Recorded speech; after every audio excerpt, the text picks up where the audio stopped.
Jimmy, Jimmy, Jimmy, Aja, Aja, Aja.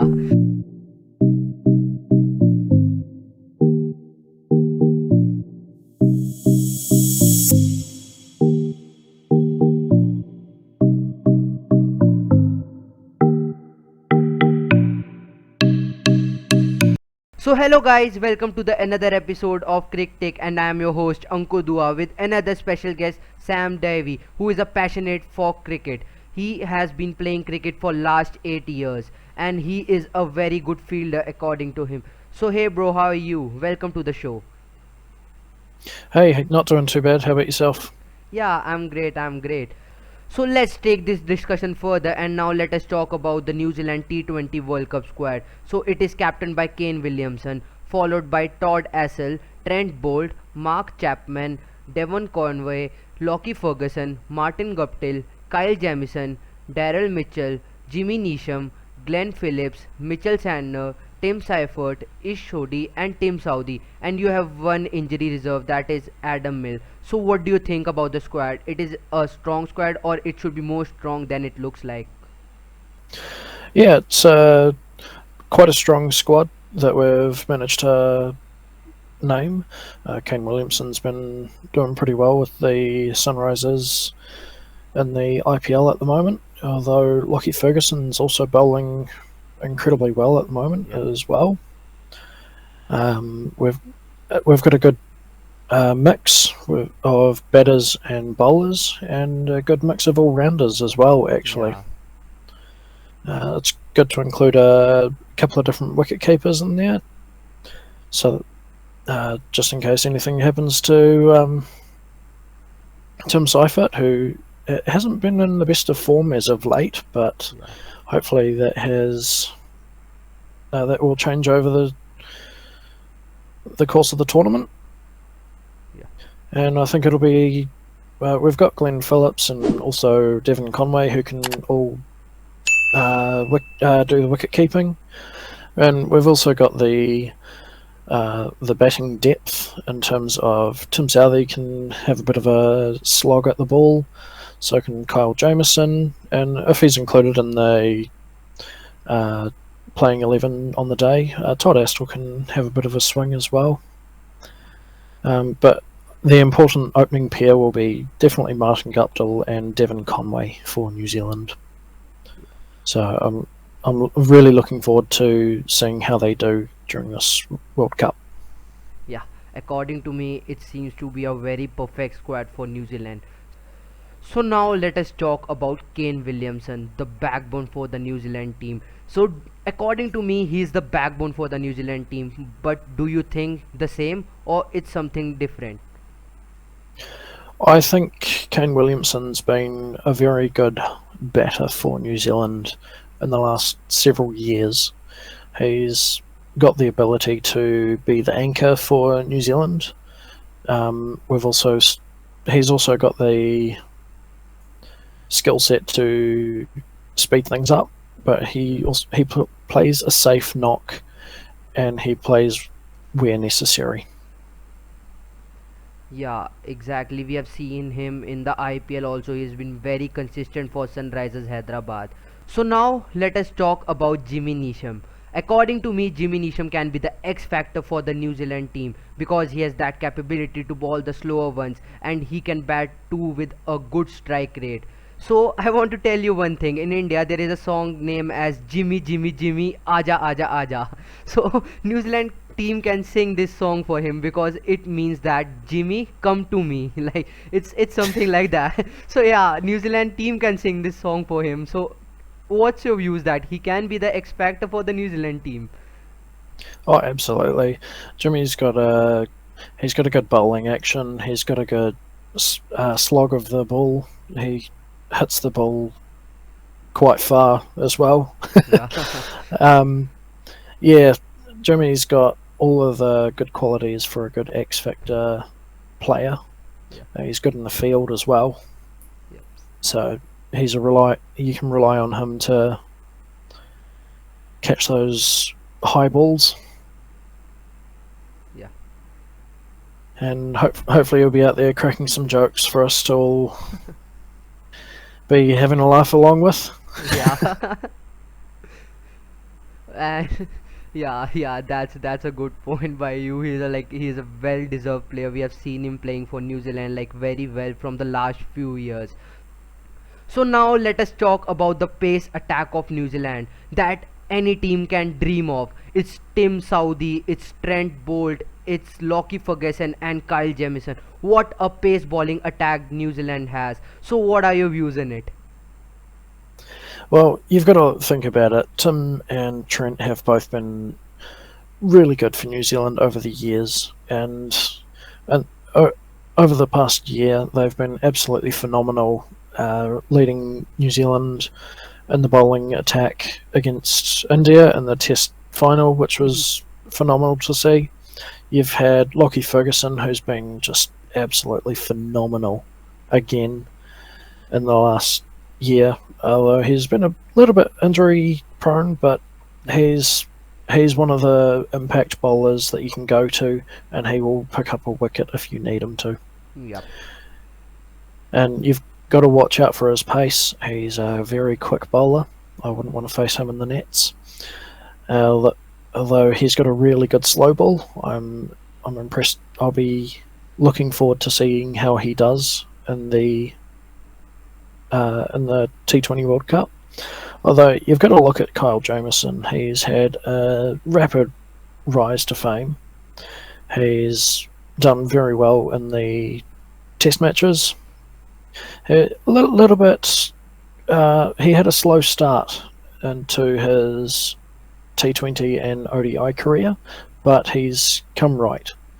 Yeah. He was all over India in the World Test final, and that was personally that was good to see.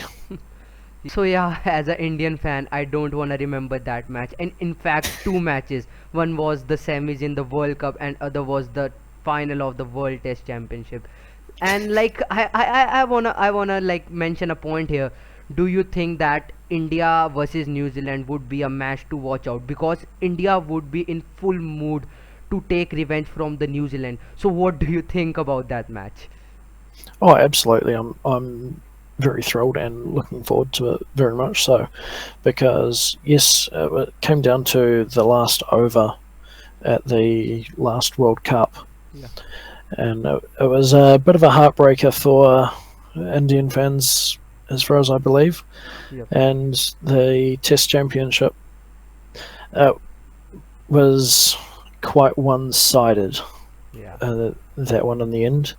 So I'm looking forward to it because India's got quite a mixed squad of youth and also experience. So I'm really looking forward to seeing what that game brings.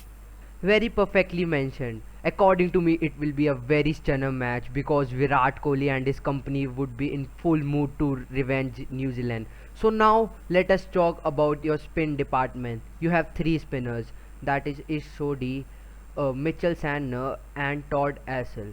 I think they might play a very important role on the UAE pitches because UAE pitches support spinner. So what are your views on it? Oh, absolutely. The last time we sent a squad to a spin-friendly nation, the combination of Ish Sodhi and Mitchell Santner did Yeah. quite well. They're among some of the top wicket takers of the tournament, so I'm looking forward to seeing them go. I'm looking forward to seeing some good old leg spin and some googlies from Ish Sodhi. Hopefully he can recapture some form that he had a few years ago. He was out of form for a little while, so it'll be good to see him get back into shape and uh, spin some wickets away. Yeah. And the inclusion of Todd Astle was a big surprise. Did not expect that at all. But it'll be a good. He'll be a good contributor to the side. Yeah. Although you still got to watch out for old Glenn Phillips and Mark Chapman, who can roll their arm over as well. Yeah, Actually, I remember his one over in IPL. He gave almost around 26 runs, but he took one wicket. He was like very happy after that wicket.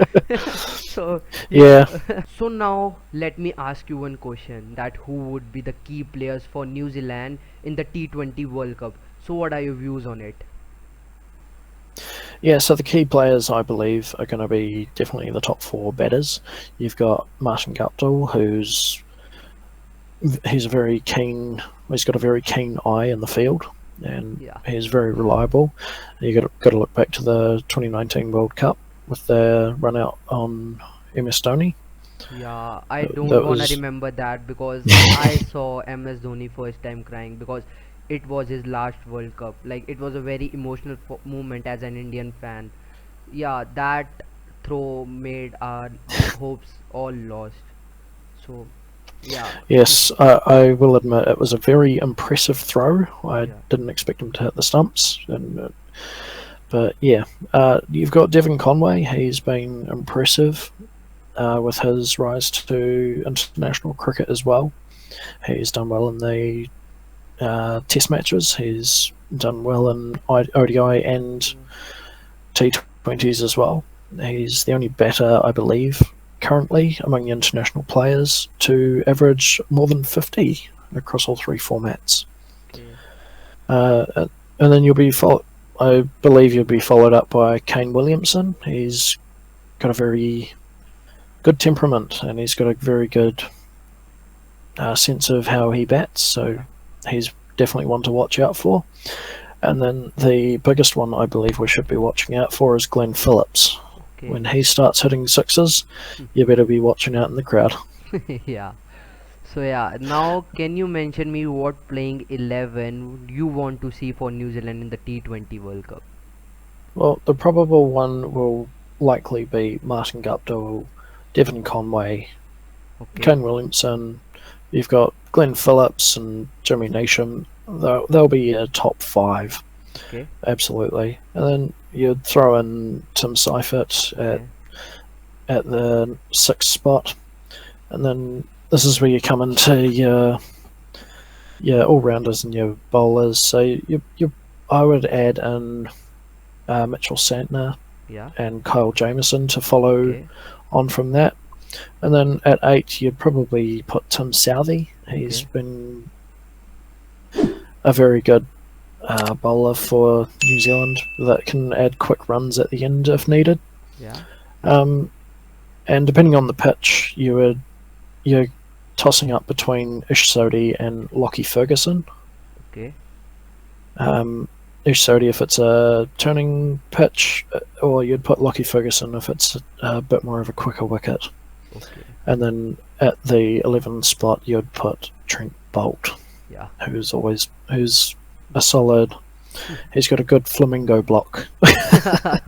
Exactly, he's also a very brilliant fielder because like I have seen him taking catches which are like more than impossible, but yeah, he made it possible. I remember that catch of Virat Kohli, like he took that one-handed catch in the IPL. Yeah, that was an amazing stunner one. So so Yeah, yeah, it sure was. it's a very good playing 11 that you told me because I can see the batting depth and bowling depth too in the team. So now let me ask you the last question for the day. It is that can New Zealand win the T20 World Cup? Do you think that this team has that ability to win the T20 World Cup? I think they've got the ability, absolutely, but it's going to be a very tough competition. I'm Yeah. very much looking forward to seeing it. So here we end up with the show. It was very great having you. So guys, I am your host Anku Dua signing off for today. And yeah, if you haven't subscribed my channel, please subscribe it and press the bell icon for the regular updates. So guys, thank you for watching video till the end.